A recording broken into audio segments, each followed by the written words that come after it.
Et alors cette école de Condorcet, cette école dont je viens de dire du mal pendant à peu près 2 heures et des brouettes, nous allons la perdre dans très peu de temps maintenant. Cette école va être privatisée. Elle va être privatisée parce que c'est le dernier bastion de politique publique qui résiste encore à la privatisation et que l'Union européenne, ne confondez pas Europe et Union européenne. L'Union européenne veut privatiser le marché éducatif. Ça s'appelle le marché éducatif. Et donc, vous avez un site magnifique qui s'appelle Appel pour une école démocratique, dans lequel il est allé chercher tous les textes de l'OCDE. L'OCDE, c'est le club européen dont l'objectif est de nous faire passer la pilule des privatisations, d'accord, en habillant ça avec des termes.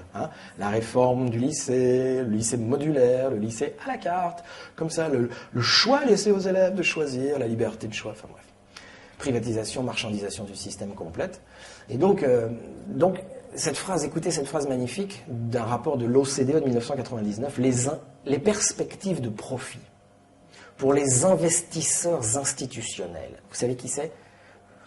Maintenant, on le sait depuis le crack, là. C'est les assurances, les fonds de pension américains et les banques. Donc, des gens qui ont des milliards à jouer en bourse. On appelle ça les investisseurs institutionnels, les zinzins. Bon. Eh bien, les perspectives de profit sur le marché éducatif, c'est-à-dire si on arrive à péter l'éducation nationale et à ouvrir un système de marché éducatif, les perspectives de profit sont de l'ordre de 1 à 7, c'est-à-dire 7 € ramassés pour 1 € investi, quand elles ne sont que de 1 à 2 sur le marché de la construction automobile.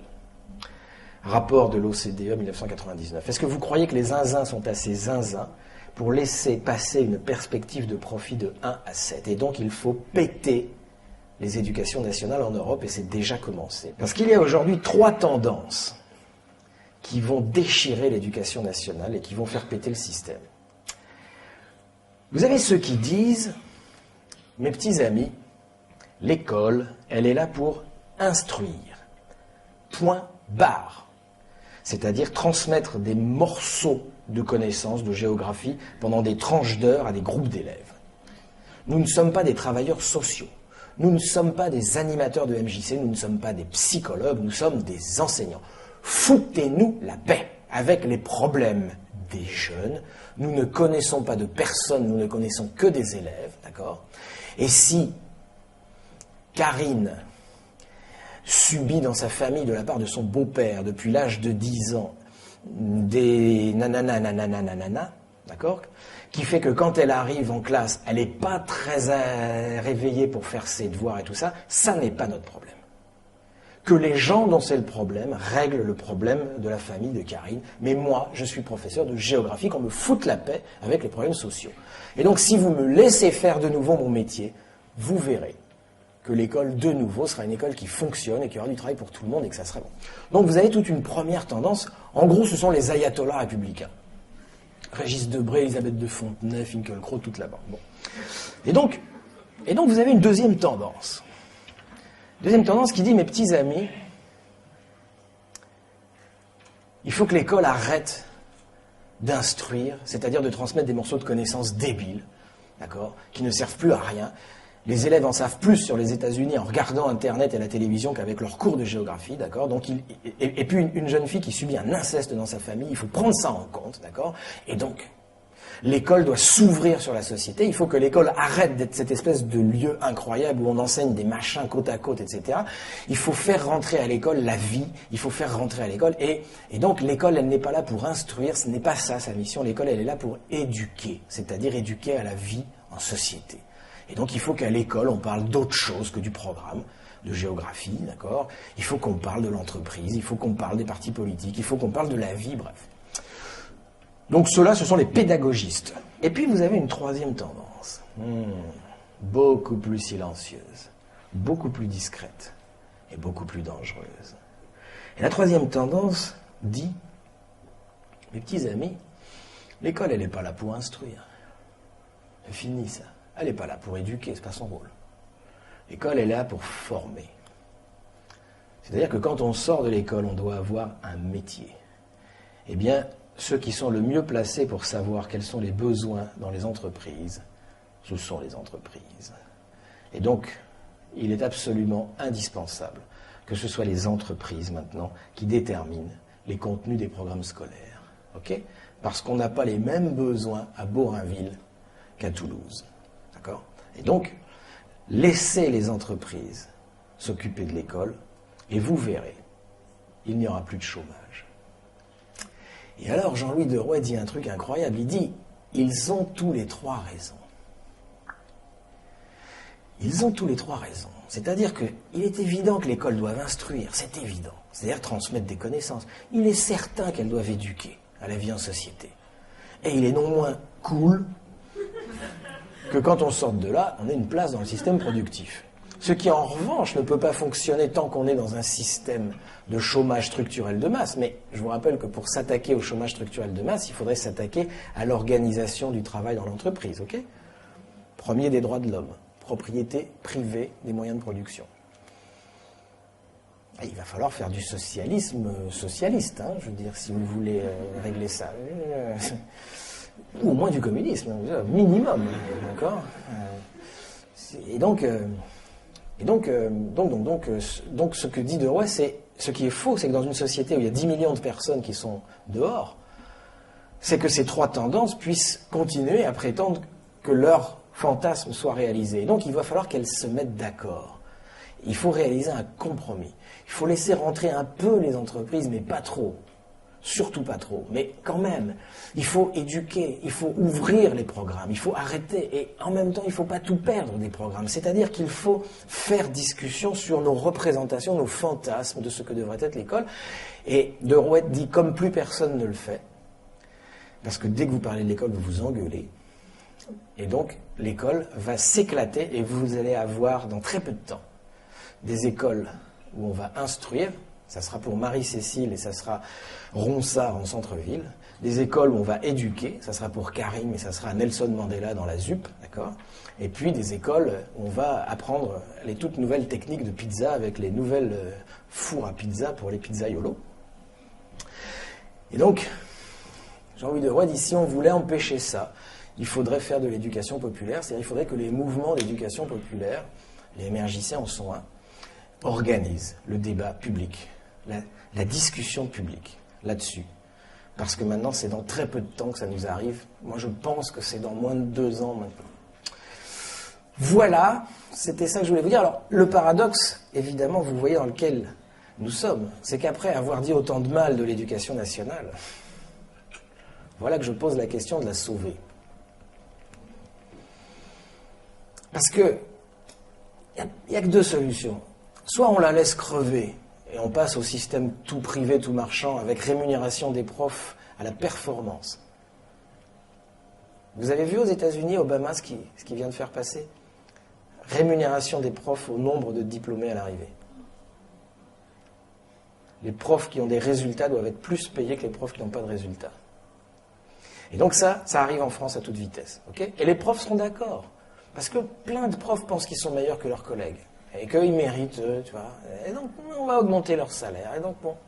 Et puis, on va confier la compétence éducative aux régions. Gros piège.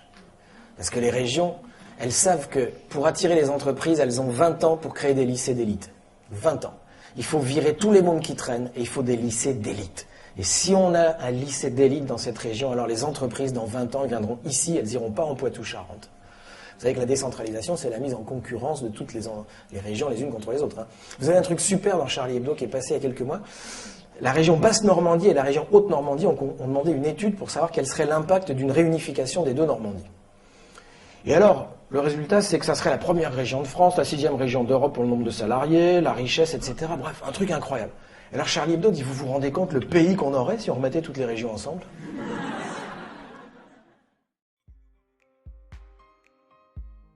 Certains économistes préconisent une solution plus radicale. privatiser le système éducatif. Car plus de concurrence, c'est plus de motivation pour mieux enseigner, c'est bien connu. Selon la Société financière internationale, le marché de l'éducation privée représenterait 380 milliards d'euros, de quoi susciter des vocations. L'entreprise anglaise Pearson, leader mondial du secteur, affichait 6,9 milliards d'euros de chiffre d'affaires en 2014, dont 61% en Amérique du Nord. Manuel scolaire, formation des professeurs, évaluation des élèves, pas d'inquiétude, Pearson s'occupe de tout. Pour les pays en développement, le groupe britannique a même lancé des écoles low cost, grâce à sa filiale Bridge International Academies. Présente en Inde, au Ghana ou au Kenya, ces écoles sont livrées en kit, des plans du bâtiment au manuel scolaire, et les cours sont dispensés par des professeurs formés en 5 semaines. Au Ghana par exemple, l'enseignement est facturé à la journée et les paiements sont contrôlés par un bracelet électronique porté par chaque élève. Si la facture n'est pas réglée le 5 du mois, c'est l'exclusion, un apprentissage radical de la compta. Au lendemain de l'ouragan Katrina, la Nouvelle-Orléans est devenue un laboratoire de l'enseignement privé. En moins de 10 ans, 84 des 89 écoles sinistrées ont été réhabilitées sous forme d'écoles privées, les charter schools. Alors qu'avant la catastrophe, 65% des écoles de la ville étaient sous les standards d'éducation nationaux, aujourd'hui, elles ne sont plus que 6%. Mais l'excellence a un coût. Certains établissements excluent plus de 50% de leurs élèves.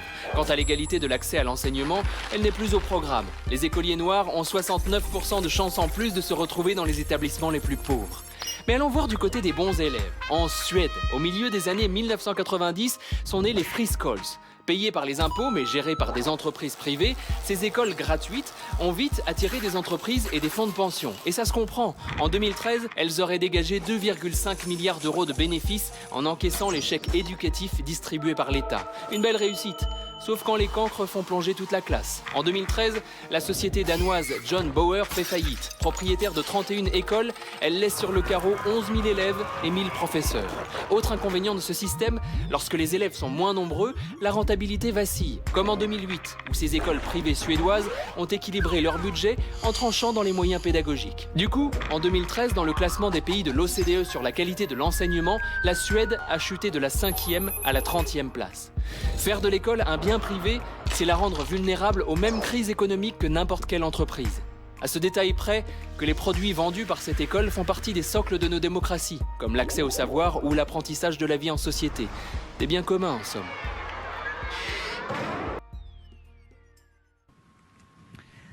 Le point numéro 16, c'est de permettre à tous les enfants d'avoir accès à la culture la plus développée et promouvoir une élite dont non de naissance mais de mérite.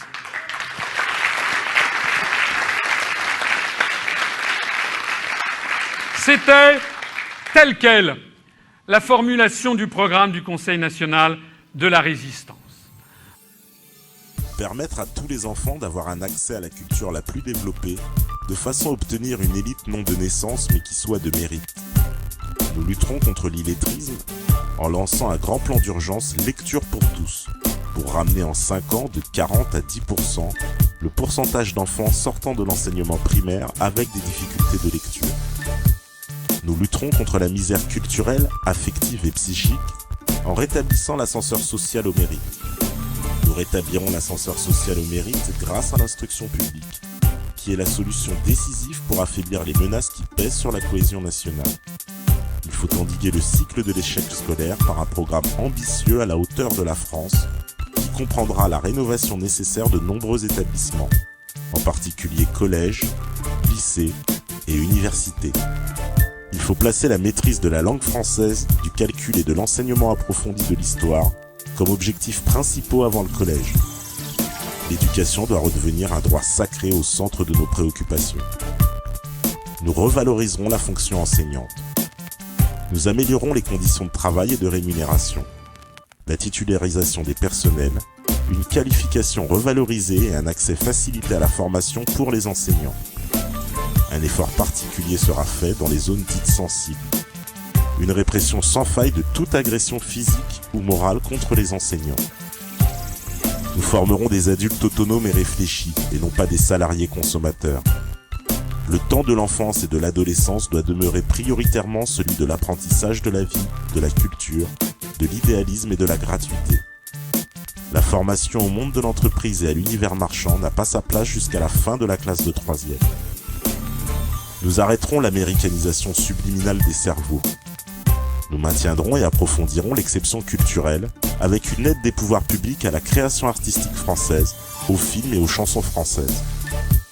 Une obligation de qualité culturelle sur les grandes chaînes de télévision et de stations de radio publiques, avec des quotas minimaux de programmation des pièces du théâtre français classique, d'opéra, de films classiques, de documentaires historiques, géographiques, scientifiques de bonne vulgarisation.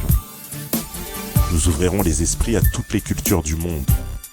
La France doit dénoncer la mondialisation, qui n'est en fait qu'une américanisation, et favoriser l'ouverture de toutes les cultures du monde sur l'universel et sur un pied d'égalité. Une obligation sera faite aux grandes chaînes de télévision et stations de radio publiques de diffuser des informations et des films représentant les points de vue et les sensibilités d'autres civilisations.